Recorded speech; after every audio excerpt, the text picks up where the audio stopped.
Here in Connecticut, it often feels like there's this constant tug of war between the state and our local towns. But what if I told you that your town has a constitutional superpower it might not even know it has?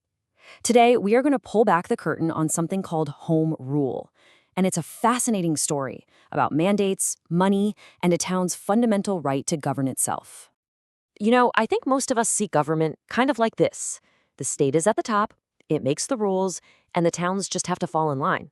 It seems logical, right? But that's not actually the full picture. The Connecticut Constitution sets up a totally different dynamic. It gives towns a real, powerful right to self-government, and that right is called home rule. So here's our roadmap for today. We're going to start with the home rule principle itself. What is it?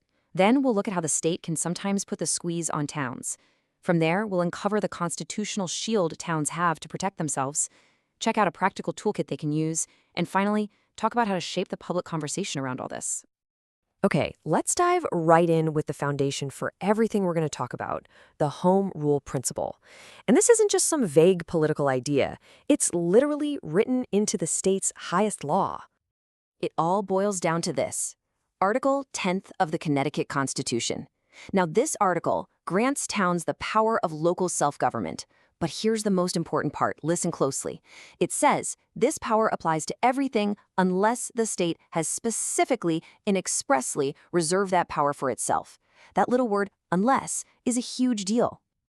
So what does this mean in the real world? Well, it's a total game changer. It means towns aren't just powerless subdivisions of the state. Nope. They have their own distinct constitutional role to play. And this applies directly to some of the biggest debates we're having right now. Things like zoning, land use, and deciding what our communities are going to look like. The Constitution says those are supposed to be local decisions. Which, of course, raises a pretty big question. If towns have all this power, why does it feel like there's so much conflict? Well, that brings us to what we're calling the squeeze from the state, the ways that local authority can be challenged. A perfect example of this, according to the source material, is state legislation like HB 8002.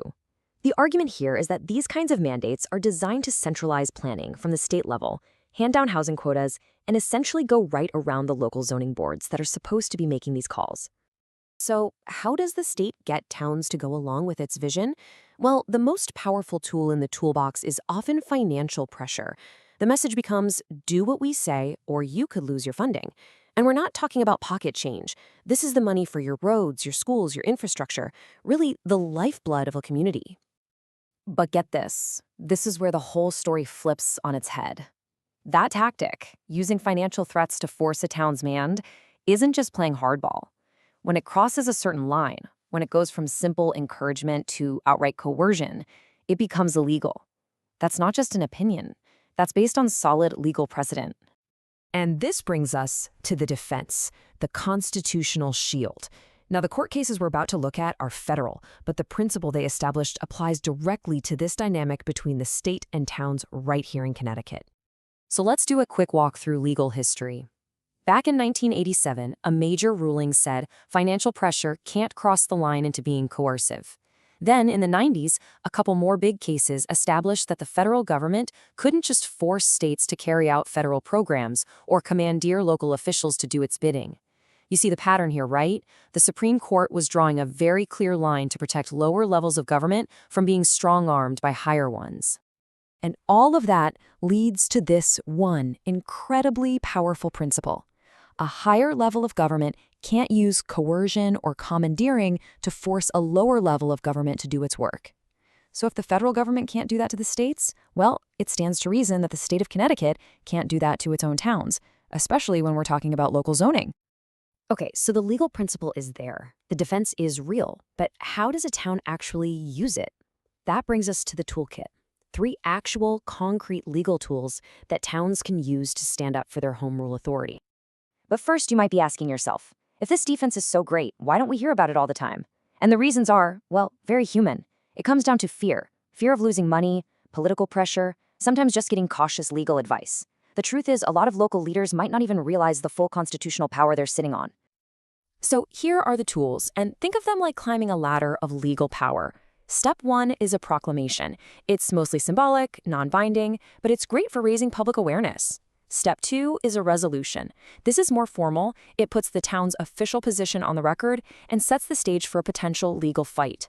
But step 3, the top rung, is an ordinance. This is an actual, binding, enforceable local law. This is what gives a town real teeth and legal standing if they have to go to court. Now, a legal strategy is one thing, but it's not enough on its own. You also need a communication strategy. How a town talks about this, how it frames the debate for its residents is absolutely critical. It's about deciding on a vision and then crafting a message that people can get behind. The source material presents this as a choice between two very different futures for Connecticut.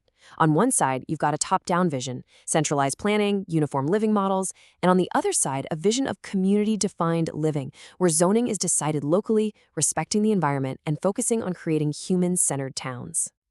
So how do you win this public conversation? It starts with a simple but powerful shift in language. Instead of saying something negative that sounds like you're just saying no, the smart approach is to frame it constructively.